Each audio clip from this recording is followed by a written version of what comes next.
Hi, this is Dom from the Red Devil Incident, and this is Mark from the Red Devil Incident. We said we were going to do some questions for you. So you asked us the questions, and this is us replying. So let's get down to business. Right, the first question.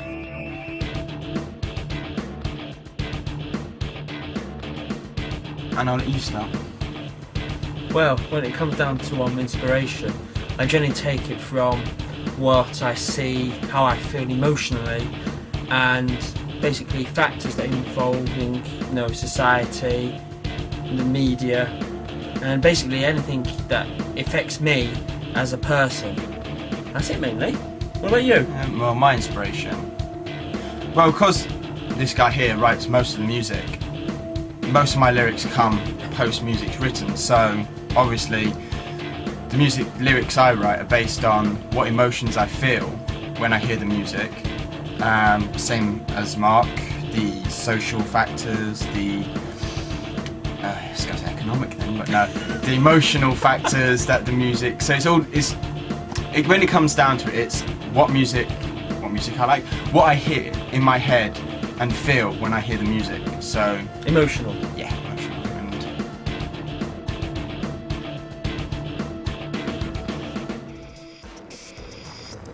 So, your favourite part? Hearing the finished tracks. Hearing the finished tracks. Yeah. Because when you do them in demo, they sound a bit turdy and a bit crap at times. You go, oh, it sounds bloody awful. And then once you get them all in the studio and you're all done up to the finished product, as it were, they just sound amazing. That's the bit I love the most. And you just sit back and go, man, that's one kick-ass song. My favourite part. I hate every single bit of it. No, my favourite part is actually hearing the final product, but as I do most of the production for it as well, to me it's actually getting into the track and taking a demo that Mark sent me, or some guitar parts he's wrote, or some lyrics I've done. It's actually taking them into the studio and moulding them into what becomes the final track that you hear. So it's a long, laborious process that keeps me up for about 12 hours a day, but the end result, if you're not complaining, then that makes me happy. And that is actually another favourite part of my music, is actually having the feedback from the fans that say they actually like the music, which is sort of that's the main the bit that makes you go, shit, this is not shit. So, and if the fans didn't like it, what's the point in doing music anyway? Exactly, it's not for ourselves really. You lot. And the main goal, well, I would say for me the main goal is to produce music that you lot love. I mean, it's no good if I just like it and he just likes it. It's for you to dance to, sing to, whatever you want to do with it. Fuck Inspire. to. But also to lyrically, if I was to write a song and it moves you, then that makes my day. Or if it makes you think. And it's probably the same with you, with your guitar parts and all your tracks you write. Yeah. If the fact that it moves someone, makes them feel something, is probably the best thing about the whole music making process.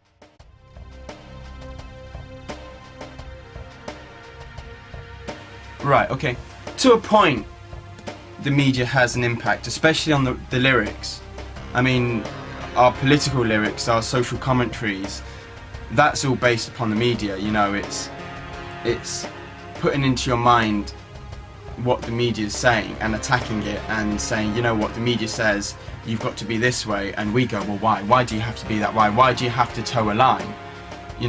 Why be dictated to? Yeah, herd animals. Yeah, so yeah, media does play a part in my lyric writing, but for when I write my music, that's all emotional. I don't sit there and go, oh, the world's at war, I'm going to write a song. No. I go, the world's at war, I'm going to write some lyrics. So that's probably the same for you. Yeah.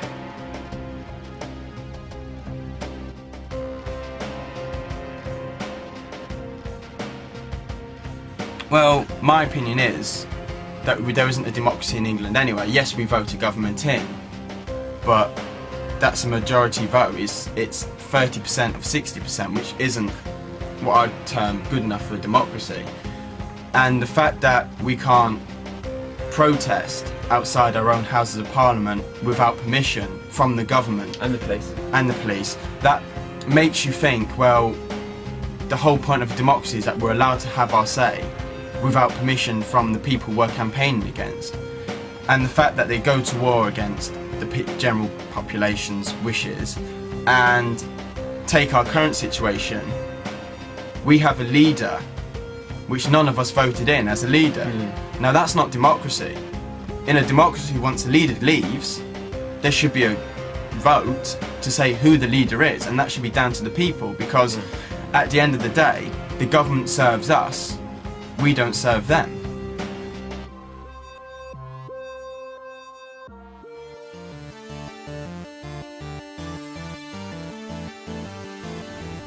I'd say the masses, because at the end of the day, whether we like it or not, the politician is just doing their job. You know, politician is power, politics and money. We vote them there, we put them in there to do that job. So if we have a problem, we don't agree, we should question them. That's the whole point of democracy, is that we have a right to question our government without fear of being attacked, being put in concentration camps, being gassed, whatever, you know. Has it got that far yet? A few years. So yeah, in my opinion, it's the masses of people that follow him, because a politician is only doing what he himself in his brain thinks is right. And if we all follow, we're not thinking for ourselves, we're just agreeing.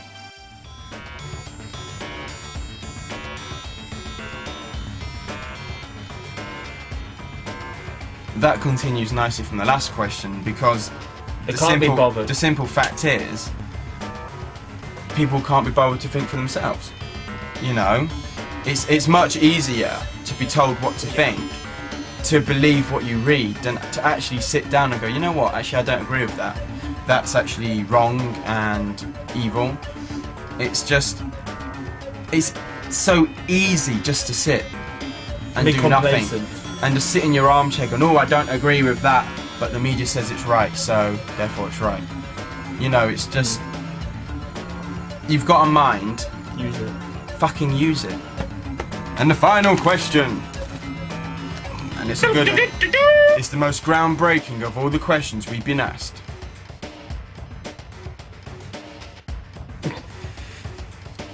Do you wear Speedos? No. Do you? No. You don't wear any underwear anyway. Do I wear Speedos? No, I wear skimpy boxers that are bright green and bright red and stupid colours. Yeah, my bright underwear. Although I could be tempted to wear Speedos if I was ever to pose. Yeah, but RDI photo in the future. In Speedos? The band in Speedos. Dun dun dun. You have to turn on that David Hasselhoff. He's the only person that's ever pulled off Speedos. Fuck it, I'll dress like Pamela Anderson. Right, so yeah, that's your questions answered. Hope we didn't bore you. Hope you learnt something. Hope we didn't ramble. So yeah, until next time,